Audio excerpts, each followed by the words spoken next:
My name's Kelleher.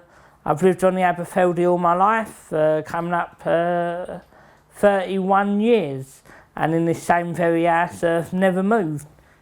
My other sister was born here, and I was born in Whitechapel, but raised here. I've never known any other place whatsoever, really. So just as I was leaving school, my mum passed away, and that's why I left college and went into Tesco's.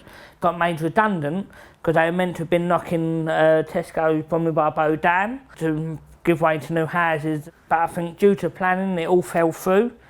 So I was made redundant, and then I went into the local housing association, Poplar Harker, and I've been in Harker now coming up 10 years this year, doing various work roles from caretaking services to driving the bolt truck and then going back to caretaking. So yeah, it's been quite a good experience, but this last couple of months has really took it out of me, really. So due to I had a stroke.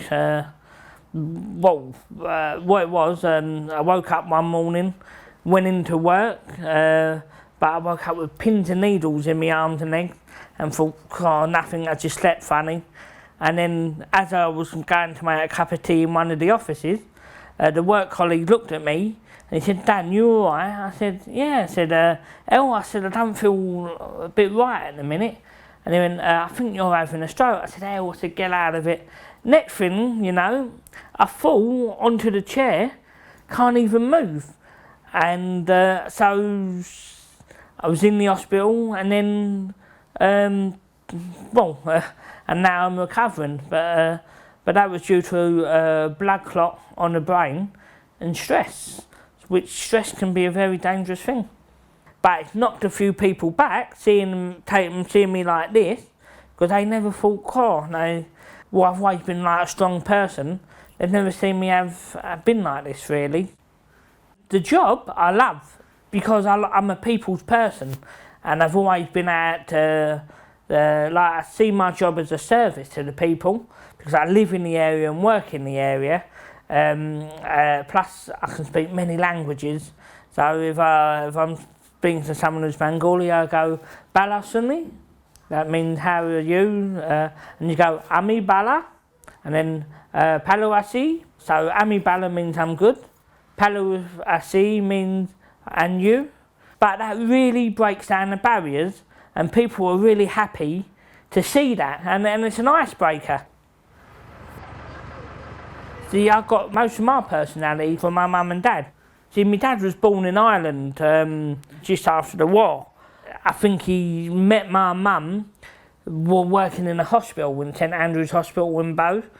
So that's how they met together, because my dad was a porter, my mum was a cleaner, head cleaner, I think. And then back in 1972, they moved into here, and I've been here ever since. Yeah, my mum and dad were a really good, happy family, traditional Cockney family. My mum being English, Cockney English, and my dad being Irish. It was just, they were a character couple. Everyone loved them. Like everyone knew Kevin and Bernie. They could go. People used to go to me mum for advice and help. My dad was the same. He was like a showman.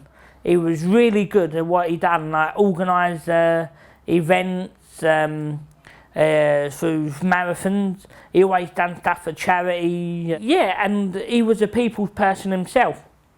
I don't think I could ever be his level.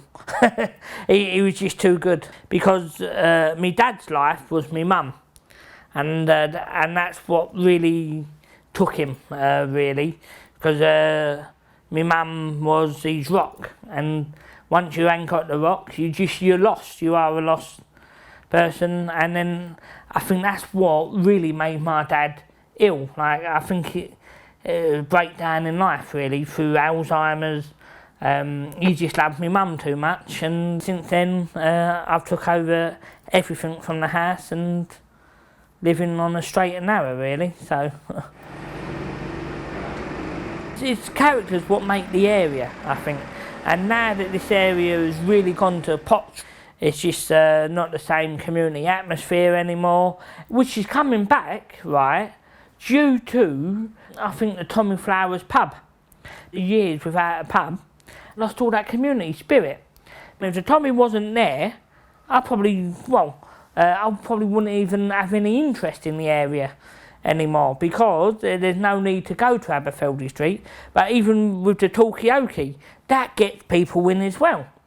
You're seeing people that you walk past in the street and wouldn't even acknowledge, but now you would acknowledge them because you've seen them, you spoke to them, you broke the ice, and that's what's gradually coming back to Aberfeldy Street. It's the community spirit. It's all nice doing these colours in the street, but that ain't helping anyone in the area.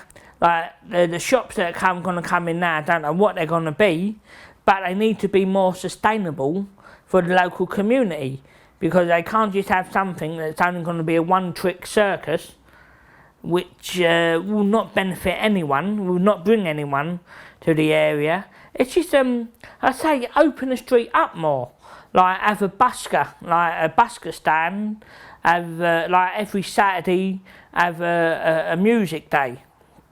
Have something in the street that will make people come.